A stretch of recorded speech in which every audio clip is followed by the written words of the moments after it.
Welcome to the Convene podcast. I'm Magdalena Tanasova, your host and digital media editor at Convene. I'm excited to kick off Season 2, recorded at Convening Leaders 2024, where we're rethinking events and offering fresh industry insights alongside PCMA's 20 in their 20s honorees.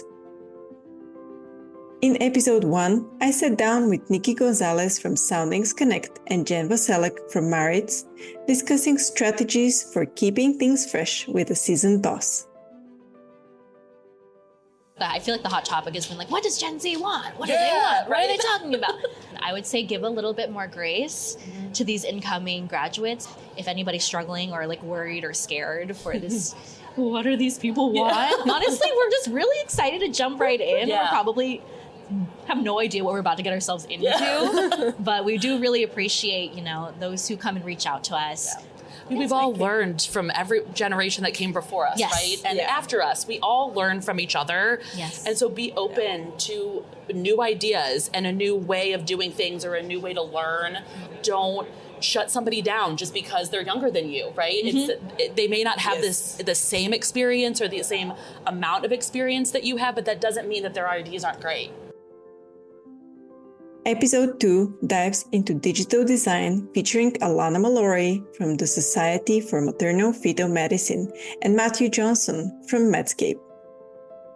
Thinking about from the attendees to kind of put them at the forefront of those conversations and just think, what kind of experiences are we trying to create for them? Sometimes you kind of have to wade through what the attendees are saying and get to the root of it and see if, okay, we're never going to make everybody happy 100% of the time, but is there a way that we can try to find common ground? Again, keeping those costs in mind, because those are very real too.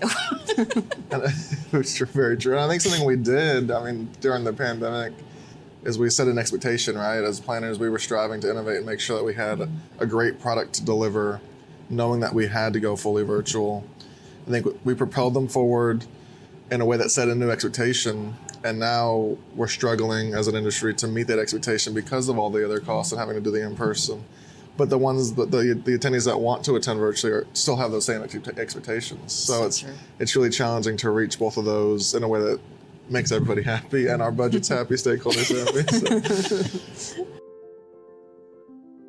In episode 3, we explore sourcing, negotiations, and contracts with Astrid Schrier from HelmsBriscoe and Rachael Molyneux from Liverpool Convention Bureau. To be able to really tell the story of, this is why we want to come to you, this is what we can offer you, what can you offer? And I try to be as transparent as possible when it comes to any sort of negotiation.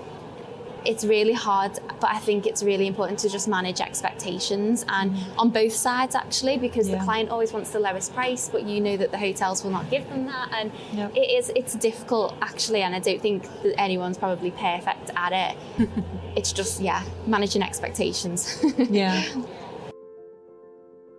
Wrapping up the season, we'll highlight the younger generation's impact on events, joined by Derek Anderson from E3 Creative and Chase Brunson from the Project Management Institute.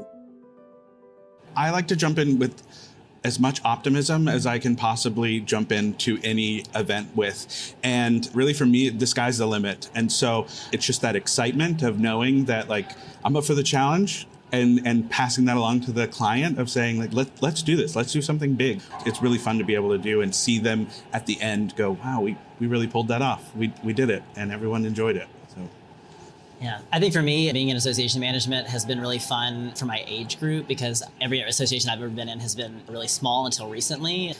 And so I think it's really fun to bring in a young professional aspect and really take that whole, the way we've always done it. I've heard that a lot in my career, and kind of change that to be I understand there's some history, and we can definitely use that history and those data points to know what we need to be doing, but we can change it and we can make it fresh, and we can reach the young professionals that we're trying to reach, as long as we have new incoming ideas.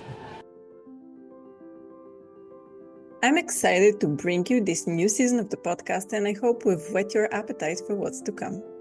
Don't forget to subscribe so you won't miss any episodes. Until next time.